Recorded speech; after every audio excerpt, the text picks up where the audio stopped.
Доиран е единствениот град во Македонија во кој нема регистрирано ниту еден случај на болен од COVID-19. На југоистокот најмногу активни случаи има во Струмица 88, потоа следува Гевгелија со 62, двајца помалку болни од COVID-19 има во Радови 60. Во Богданци има 17 активни случаи, а во Валандово 9. Минатите 24 часа на ниво на Македонија направени се 1231 теста, регистрирани се нови 521 случаи. Од вкупниот број позитивни регистрирани се 120 реинфекции. Исто така, статистиката на Институтот за јавно здравје, Министерството за здравство забележува и број на оздравени пациенти, 485 во последното дневно наоѓање, од кои од Струмица 16, Богданци 2 и по еден оздравен пациент од Ратовиш.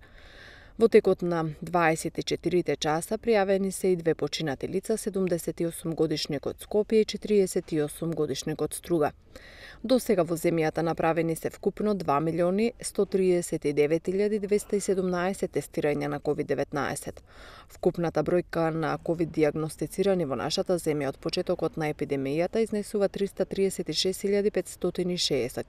Бројот на оздравени пациенти е 323.536. На починати 9.429, а бројот на активни случаи изнесува 3.595.